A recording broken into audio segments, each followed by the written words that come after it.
Hello বন্ধুরা, আজ আমরা আয়তক্ষেত্র সম্পর্কে বেসিক আলোচনা করব। তাহলে চলো দেখো, এখানে আমি একটা আয়তক্ষেত্র এঁকে নিয়েছি।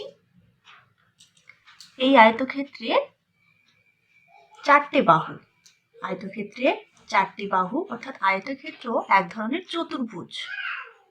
আয়তক্ষেত্রে এটার নাম দিলাম, নাম দিয়ে দিচ্ছি এ বি সি ডি। এই আয়তক্ষেত্রে দেখো দুটো বড় বাহু রয়েছে আর দুটো কিন্তু ছোট বাহু। এই যে বড় বাহু, এই দুটো বড় বাহু কিন্তু সমান মাপের, আর দুটো ছোট বাহু তারা আবার সমান মাপের। অর্থাৎ এ ডি সমান বিসি এবং এ বি সমান ডিসি। অর্থাৎ এই দুটো বাহু সমান এবং এই দুটো ছোট বাহু একে অপরের সমান। এই বড় বাহুকে লেন্থ বা দৈর্ঘ্য বলা হয়, আর ছোট বাহুকে প্রস্থ বা বি দ্বারা প্রকাশ করা হয়, ব্রেথ আর লেন্থ। লেন্থ মিনস এল, ব্রেথ মিন বি, অর্থাৎ দৈর্ঘ্য এবং প্রস্থ। এডি আর বিসি দুটো বাহুকে বলা হয় দৈর্ঘ্য এবং এ বি ও ডিসি এই বাহুকে বলা হয় প্রস্থ। এই চতুর্ভুজের প্রত্যেকটা কোণ, এ কোণ, বি কোণ, সি কোণ, ডি কোণ, এরা হচ্ছে 90 ডিগ্রি। এবং তাহলে এ কোণ সমান বি কোণ সমান সি কোণ সমান ডি কোণ, অর্থাৎ এরা 90 ডিগ্রি। এই আয়তক্ষেত্রে দুটি কর্ণ রয়েছে, দেখো। তাহলে বি থেকে ডি পর্যন্ত একটা কর্ণ এবং আরেকটা কর্ণ হচ্ছে এ থেকে সি। তাহলে বিডি কর্ণ এবং এসি কর্ণ। এই দুটো কর্ণ সমান, অর্থাৎ এসি সমান বিডি। এসি ও বিডি দুটো কর্ণ সমান। এই দুটো কর্ণ ও বিন্দুতে ছেদ করেছে এবং এই ও বিন্দুকে বলা হয় মধ্যবিন্দু। এই দুটো কর্ণ একে অপরকে, এসি বিডিকে সমান দুভাগে ভাগ করে, আবার বিডি এসি এই কর্ণকে দুভাগে ভাগ করে, অর্থাৎ সমান দুই ভাগে ভাগ করে। অর্থাৎ এরা দুটো কর্ণ একে অপরকে সমদ্বিখণ্ডিত করে। তাহলে এটা হলো আয়তক্ষেত্রের বেসিক বৈশিষ্ট্য। আমার আয়তক্ষেত্রে এগুলো হচ্ছে বৈশিষ্ট্য। এবার আমরা জানবো যে আয়তক্ষেত্রের সম্পর্কে যে অঙ্কগুলো থাকে, যে পরিমিতির অঙ্কগুলো থাকে, সেই অঙ্কগুলোকে সলভ করার জন্য আমার তিনটে মেন নিয়ম জানা দরকার। সেই তিনটে মেন নিয়ম এবার আমরা জানবো। প্রথমে আয়তক্ষেত্রের পরিসীমা।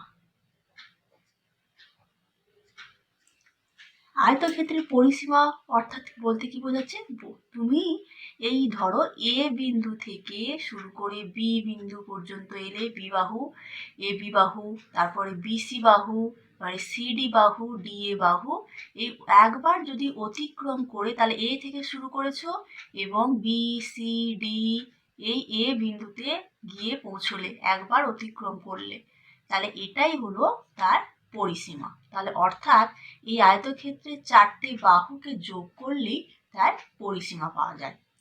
তাহলে আয়তক্ষেত্রের চারটি বাহু, তাহলে এটা যদি এল হয় তাহলে এটাও এল, এবং এটা যেহেতু সমান বলেছিলাম তাহলে এটা যদি বি হয় এটাও বি। তাহলে আয়তক্ষেত্রের পরিসীমার এই চারটি বাহুকে যোগ করতে হবে। অর্থাৎ আচ্ছা, আমি এটা এল plus B plus L plus B একক,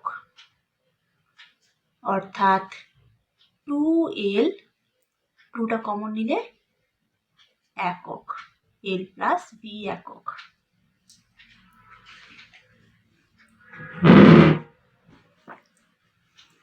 অর্থাৎ 2 গুণিতক দৈর্ঘ্য যুক্ত প্রস্থ একক। তার আয়তক্ষেত্রের পরিসীমার সূত্র কি? না 2 গুণিতক দৈর্ঘ্য যুক্ত প্রস্থ একক।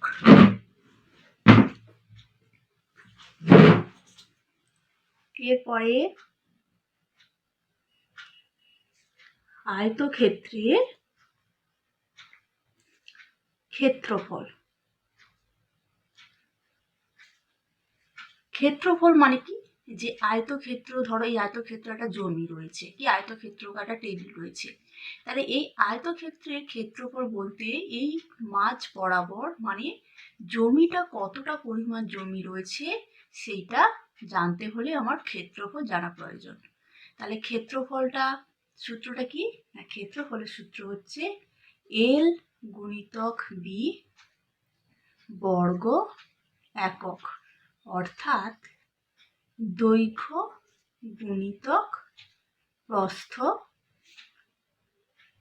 বর্গ একক। আয়তক্ষেত্রের ক্ষেত্রফল দৈর্ঘ্য গুণিতক প্রস্থ বর্গ একক। এরপরে এটা 1, এটা 2, 3 নম্বর আয়তক্ষেত্রের কর্ণ। আয়তক্ষেত্রে যে কর্ণ এসি আর বিডি দুটো কর্ণ বলেছি, তাহলে সেই কর্ণটা কিভাবে পাবো? কর্ণের দৈর্ঘ্য, এখানে তোমরা কর্ণের দৈর্ঘ্য লিখতে পারো। সেটা কি? না দেখো, আমি আগে বলেছি যে একটা কোণ 90 ডিগ্রি, তাহলে এই যে এসি কর্ণটা টানার জন্য দেখো এখানে একটা সমকোণী ত্রিভুজ উৎপন্ন হয়েছে। তার ত্রিভুজ, তার একটা কোণ 90 ডিগ্রি, তাই এর নাম হচ্ছে সমকোণী ত্রিভুজ। এবার আমরা সমকোণী ত্রিভুজের ক্ষেত্রে আমরা কি জানি? যে এটা তার ভূমি, সমকোণী ত্রিভুজের ভূমি বিসি, লম্ব হচ্ছে এবি এবং অতিভুজ হচ্ছে এসি। তাহলে অতিভুজটা আমরা কি জানি? অতিভুজের স্কয়ার সমান লম্ব স্কয়ার প্লাস ভূমি স্কয়ার। তাহলে অর্থাৎ তাহলে কর্ণের দৈর্ঘ্য যদি বলা হয় তাহলে √L square plus b square একক। L মিন্স দৈর্ঘ্য স্কয়ার, বি মিন্স প্রস্থর স্কয়ার একক। তাহলে কর্ণের দৈর্ঘ্য, আয়তক্ষেত্রের কর্ণের দৈর্ঘ্য নিয়মটা কি পেলাম? সূত্রটা কি? না দৈর্ঘ্যের স্কয়ার প্লাস হচ্ছে প্রস্থ স্কয়ার একক। তাহলে এই হলো আমার আয়তক্ষেত্রের সম্পর্কে বেসিক কনসেপ্ট। এইখান থেকে এগুলো জানলেই তোমরা আয়তক্ষেত্র সম্পর্কে যত অঙ্ক থাকবে তোমরা ইজিলি সলভ করতে পারবে এই নিয়মগুলো জেনে নিলে। এর আগের আমার ভিডিওগুলোতে আমি আদার্স যে চতুর্ভুজ সম্পর্কেও বেসিক কনসেপ্ট শেয়ার করেছি, তোমরা ডেসক্রিপশানে গিয়ে সেগুলো দেখে নিতে পারো, তোমাদের হেল্প হবে। তবে এইটুকুই থাক। Thank you.